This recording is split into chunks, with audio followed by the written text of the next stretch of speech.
ಇದು ಸತ್ಯದ ಬೆಳಕು. ಹಾವೇರಿ ಜಿಲ್ಲೆಯ ಕರ್ನಾಟಕ ರಕ್ಷಣಾ ವೇದಿಕೆ ಪ್ರವೀಣ್ ಶೆಟ್ಟಿ ಬಣದಿಂದ ಡಾಕ್ಟರ್ ಸರೋಜಿನಿ ಮಹೇಶಿ ಅವರ ವರದಿ ಜಾರಿಗೆಗೊಳಿಸಬೇಕೆಂದು ಒತ್ತಾಯಿಸಿ ಕರ್ನಾಟಕ ರಕ್ಷಣಾ ವೇದಿಕೆ ಪ್ರವೀಣ್ ಶೆಟ್ಟಿ ಬಣದ ಜಿಲ್ಲಾ ಪ್ರಧಾನ ಸಂಚಾಲಕ ಮಂಜುನಾಥ್ ಓಲೇಕರ್ ಅವರು ಜಿಲ್ಲಾಧಿಕಾರಿಗಳಿಗೆ ಮನವಿಯನ್ನ ಸಲ್ಲಿಸಿದರು. ನಂತರ ಮಾತನಾಡಿದ ಅವರು 1983ರಲ್ಲಿ ಅಂದಿನ ಮುಖ್ಯಮಂತ್ರಿ ಡಿ ರಾಮಕೃಷ್ಣ ಹೆಗಡೆಯವರು ಕನ್ನಡಿಗರಿಗೆ ರಾಜ್ಯದಲ್ಲಿ ಪರಭಾಷಿಕರಿಂದ ಅನ್ಯಾಯವಾಗುತ್ತಿರುವುದನ್ನು ಕಂಡು ರಾಜ್ಯದಲ್ಲಿ ಕನ್ನಡಿಗರಿಗೆ ದೊರೆಯುತ್ತಿದ್ದ ಉದ್ಯೋಗ ಅವಕಾಶಗಳನ್ನು ಕನ್ನಡಿಗರಿಗೆ ದೊರಕುವಂತೆ ಪರಿಶೀಲಿಸಿ ವರದಿ ನೀಡುವಂತೆ ಕೇಂದ್ರದಲ್ಲಿ ಸಚಿವರಾಗಿದ್ದ ಡಾಕ್ಟರ್ ಸರೋಜಿನಿ ಮಹೇಶಿ ಅವರಿಗೆ ಒಪ್ಪಿಸಿ ಕನ್ನಡಿಗರಿಗೆ ನ್ಯಾಯವಾಗಿ ಉದ್ಯೋಗ ಅವಕಾಶ ಬೇಕೆಂದು ವರದಿ ನೀಡಿದ್ದರು. ಆದರೆ ಈಗಿನ ರಾಜಕಾರಣಿಗಳ ಇಚ್ಛಾಶಕ್ತಿ ಕೊರತೆಯಿಂದ ವರದಿಯನ್ನು ಇಂದಿಗೂ ಜಾರಿಗೊಳಿಸಲು ನಿರ್ಲಕ್ಷ್ಯ ತೋರುತ್ತಿರುವುದು ಸರಿಯಿಲ್ಲ ಎಂದು ಖಂಡಿಸಿದರು. ರಾಜ್ಯದಲ್ಲಿ ರಾಮಕೃಷ್ಣ ಹೆಗಡೆಯವರ ನಂತರ ಬಂದ ಎಲ್ಲ ಮುಖ್ಯಮಂತ್ರಿಗಳು ಕನ್ನಡಿಗರಿಗೆ ಖುಷಿ ಭರವಸೆ ನೀಡುವುದರ ಮೂಲಕ ಅನ್ಯಾಯ ಎಸಗುತ್ತಿದ್ದಾರೆ. ಚುನಾವಣಾ ಪೂರ್ವದಲ್ಲಿ ಕನ್ನಡ ಪರ ಹೇಳಿಕೆಯನ್ನು ನೀಡಿರುವುದು ವಿನಃ ಕನ್ನಡಿಗರಿಗೆ ನ್ಯಾಯಯುತವಾಗಿ ಸಿಗಬೇಕಾದ ಉದ್ಯೋಗ ಕೊಡಿಸುವಲ್ಲಿ ಇಂದಿನ ಸರ್ಕಾರ ವಿಫಲವಾಗಿವೆ. ಕೂಡಲೇ ತಾವು ಆಂಧ್ರ ಸರ್ಕಾರದ ಮಾದರಿಯಲ್ಲಿ ಸ್ಥಳೀಯ ಕನ್ನಡಿಗರಿಗೆ ಅರೆ ಸರ್ಕಾರಿ ಐಟಿ-ಬಿಟಿ ಕಂಪನಿಗಳಲ್ಲಿ ಹಾಗೂ ಸಾರ್ವಜನಿಕ ಕ್ಷೇತ್ರಗಳಲ್ಲಿ ಉದ್ಯೋಗ ಕಲ್ಪಿಸಿಕೊಡುವ ನಿಟ್ಟಿನಲ್ಲಿ. ನಂತರ ಮಾತನಾಡಿದ ಜಿಲ್ಲಾ ಮಹಿಳಾ ಮುಖಂಡರಾದ ಅನಸೂಯ ಸಿದ್ದಪ್ಪಳವರ್, ಸ್ಥಳೀಯವಾಗಿ 80% ಮೀಸಲಾತಿ ಕಲ್ಪಿಸಿ ಕನ್ನಡಿಗರಿಗೆ ಸ್ಥಳೀಯ ಕಂಪನಿಗಳಲ್ಲಿ ಉನ್ನತ ಹುದ್ದೆ ಕಲ್ಪಿಸಿಕೊಟ್ಟು ರಾಜ್ಯದಿಂದ ಹೊರ ರಾಜ್ಯಗಳಿಗೆ ಗುಳೆ ಹೋಗುವುದನ್ನು ತಪ್ಪಿಸಲು ಡಾಕ್ಟರ್ ಸರೋಜಿನಿ ಮಹೇಶಿ ಅವರ ವರದಿ ಜಾರಿಗೊಳಿಸಲು ನಿರ್ಣಯ ಕೈಗೊಳ್ಳಬೇಕು. ಇಲ್ಲದೆ ಹೋದಲ್ಲಿ ಕರ್ನಾಟಕ ರಕ್ಷಣಾ ವೇದಿಕೆ ಕಾರ್ಯಕರ್ತರು ರಾಜ್ಯಾದ್ಯಂತ ಬೃಹತ್ ಪ್ರತಿಭಟನೆಯನ್ನ ಮಾಡುತ್ತೇವೆ ಎಂದು ಎಚ್ಚರಿಕೆಯನ್ನ ನೀಡಿದರು. ಈ ಸಂದರ್ಭದಲ್ಲಿ ಪುಟ್ಟಪ್ಪ ಹಿತ್ತಲಮನಿ, ಮಾರುತಿ ಹಾಲಾಗಿ, ವಿನಯ್ ಕುಮಾರ್, ಎಂಎನ್ ಕುಮಾರ್, ಸುಳ್ಳನವರ್, ರಿಯಾಜ್ ಲೋಹಾರ್, ಮಾಲ್ತೇಶ್ ಜೆಕೆ, ಸುಧಾ ಪಾಟೀಲ್, ಶಾರದಾ ಮೇಗಳಮನೆ, ಸೌಭಾಗ್ಯ ಇನ್ನೂ ಹಲವಾರು ಕಾರ್ಯಕರ್ತರು ಉಪಸ್ಥಿತರಿದ್ದರು. Vajraksha news report, ಕಲಂದರ ಎಲೆದಹಳ್ಳಿ, Haveri.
ಕರ್ನಾಟಕ ರಕ್ಷಣಾ ವೇದಿಕೆ ಪ್ರವೀಣ್ ಕುಮಾರ್ ಶೆಟ್ಟಿ ಅವರ ಬಣದಿಂದ ಏನು 1983ರಲ್ಲಿ ಅಂದಿನ ಮುಖ್ಯಮಂತ್ರಿಗಳಾಗಿರ್ತಕ್ಕಂಥ ದಿವಂಗತ ರಾಮಕೃಷ್ಣ ಹೆಗಡೆಯವರು ಈ ನಾಡಿನ ಕನ್ನಡದ ಮಕ್ಕಳಿಗೆ ಖಾಸಗಿ ಉದ್ಯಮದಲ್ಲಿ ಐಟಿ-ಬಿಟಿ ಕಂಪನಿಗಳಲ್ಲಿ ಬ್ಯಾಂಕು ಹೀಗೆ ಇನ್ನಿತರ ಖಾಸಗಿ ಉದ್ಯಮದಲ್ಲಿ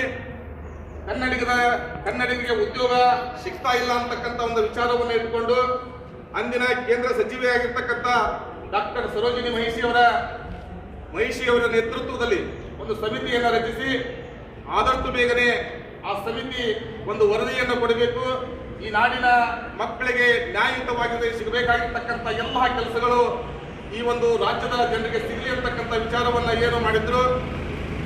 ಆ ತರನಾಗಿ ಡಾಕ್ಟರ್ ಸರೋಜಿನಿ ಮಹೇಶಿ ಅವರು ಈ ರಾಜ್ಯದ ತುಂಬೆಲ್ಲ ಓಡಾಡಿ ಈ ನಾಡಿನ ಕನ್ನಡದ ನಾಡಿನ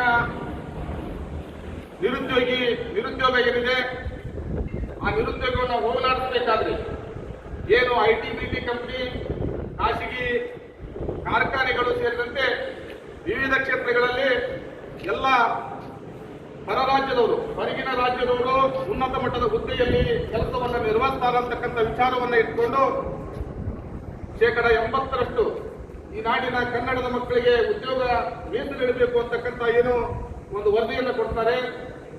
ಆ ವರದಿಯ ಕೊಡುವಷ್ಟರಲ್ಲಿ ರಾಮಕೃಷ್ಣ ಹೆಗಡೆಯವರು ದುರಾದೃಷ್ಟಕರ ನಮ್ಮ ಅಧಿಕಾರವನ್ನು ಕಳ್ಕೊಳ್ತಕ್ಕಂಥ ಪರಿಸ್ಥಿತಿ ಬಂತು.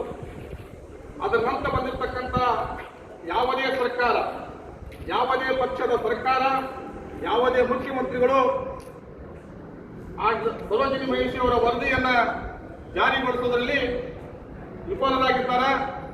ಕೇವಲ ವೋಟ್ ಬ್ಯಾಂಕಿಗೋಸ್ಕರ ಈ ಕನ್ನಡದ ನಾಡಿನ ಜನರ ಓಟನ್ನು ತಗೊಂಡು ಅವರ ಮಕ್ಕಳಿಗೆ ಉದ್ಯೋಗವನ್ನು ಕೊಡದೆ ಇವತ್ತ ವಂಚಿಸ್ತಾ ಇದ್ದಾರೆ.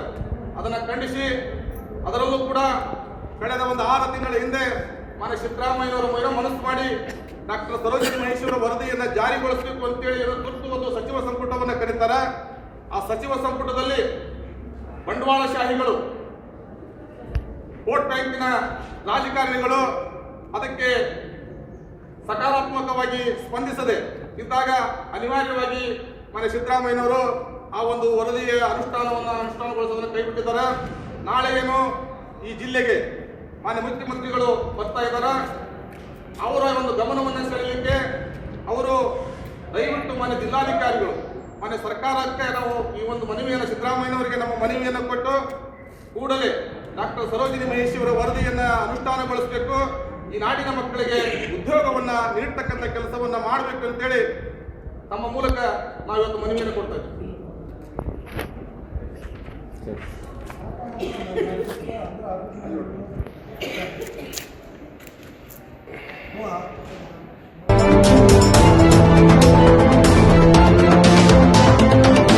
ವಜ್ರಾಕ್ಷ ನ್ಯೂಸ್, ಇದು ಸತ್ಯದ ಬೆಳಕು.